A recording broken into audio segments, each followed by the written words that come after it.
The Smoking Gun letter by Beverly Hills psychiatrist Dr. Mathis Abrams, which Emma Chandler had produced at the meeting with Michael Jackson, was solicited by Evans' attorney Barry Rothman. As it happened, Rothman had sought on experts' opinion in order to establish what may have transpired between Michael and his client's son Jordan. During a telephone conversation with Dr. Abrams, Rothman explained the evidence he thought he had against Michael, presenting the scenario as a purely hypothetical situation. Though Abrams didn't even meet with Evan, Jordan, or Michael, his opinion of what had transpired would be devastating. After the telephone conversation with Barry Rothman, Dr. Abrams wrote the letter dated July 15th, 1993, in which he observed that, at least based on what the lawyer had described, it sounded as if something had transpired between the parties. He also noted that if the incidents had occurred as explained by the lawyer, he would have no choice but to report the matter to the Los Angeles County Department of Children's Services. After his father's showdown with Michael, Jordan was more depressed than ever before in his young life. The thought that he might now have to testify against Michael was more than he could bear.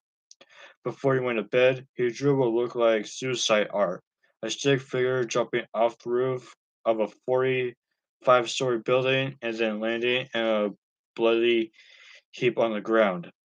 The next morning, when Evan went into Jordan's room to say goodbye to him before going to work, he found the chilling drawing on the floor. Jordan was still asleep. Evan wrote on the top of the paper, "Don't let this happen," underlining each word. He then put the drawing back where he found it, the turning to leave, he changes his mind and decides to take the drawing.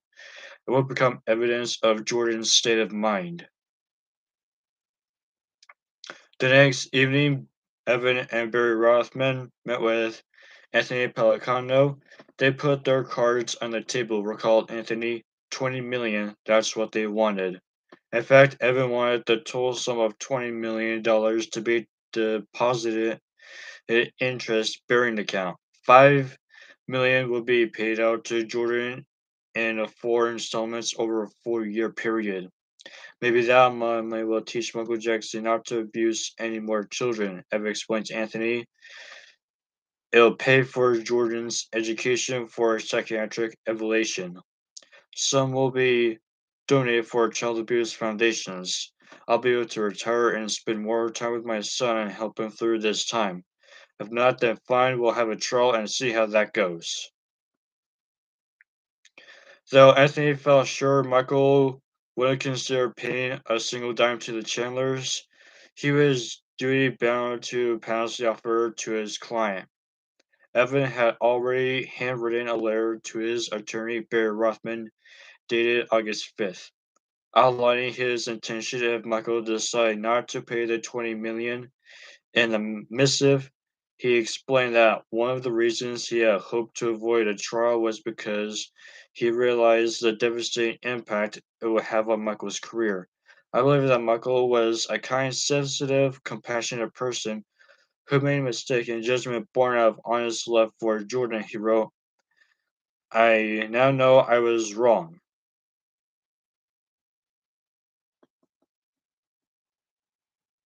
Evan then recounted his version of the events that took place at the meeting with Jordan, Michael, and Anthony Pellicano. He wrote that Jordan had acknowledged that he, Evan, had evidence that Michael had assaulted him. Anthony Pellicano, however, says that Jordan never said anything at that meeting about Michael having him. Michael responded with a cold, mocking smile that you often see on the face of criminals who proclaim their innocence even in the face of irrefutable proof of their guilt, Evan wrote. It was a chilling sight. He showed no sign of remorse for his actions, and he was completely indifferent to Jordan's suffering.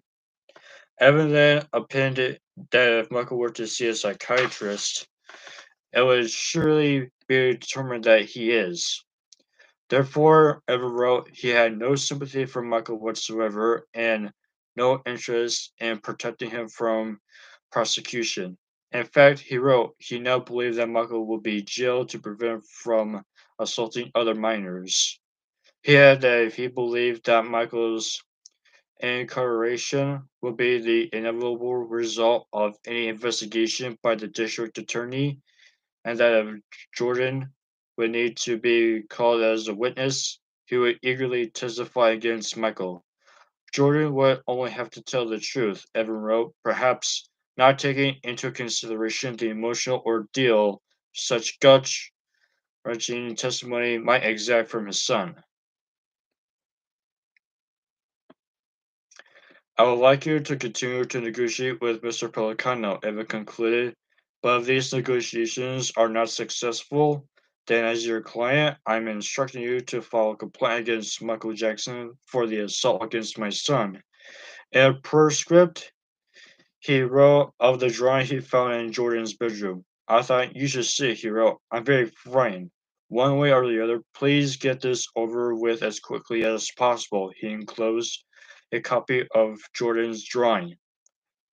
When Anthony presented Evan's offer to Michael, the reply was swift. No way, he said. We have a love that is pure and eternal innocent. I'm not gonna ruin it by paying that man money. No way in hell. On August 13th, Anthony offered Evan a counteroffer with Michael's approval. Three film scripts over a 3-year period, which valued at $350,000 in $1 million plus deal that would have attached it to the promise that a major studio would review any script Evan and Jordan may write as a follow up to their Mel Brooks movie. Not only did it sound speculative to Evan and Barry Rothman, it was also a small amount of money considering their original multi-million-dollar demand.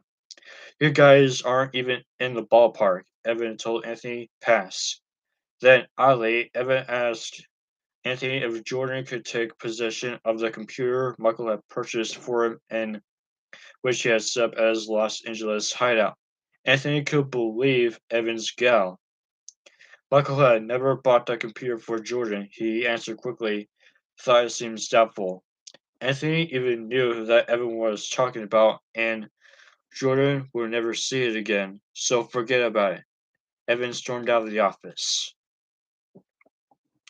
The next day, Barry Rothman purchased a counteroffer to Anthony Pelicano, a deal for three screenplays that would amount to about $15 million through Anthony. Michael declined the counteroffer. Then, inexplicably, Anthony came back with another offer so low he didn't even expect Evan to take it. $350,000 for one film deal to be paid directly out of Michael's pocket. He had gone from an offer of three movies down to one. Not the best of negotiation tactics, one might argue. Of course, Evan turned it down. He now felt that the discussions were being conducted in bad faith, and that there was little point in counting them. With all battles now seemingly lost, the war was about to begin, and it will so to like forever. Probably until unless these streams or videos could probably try to end it.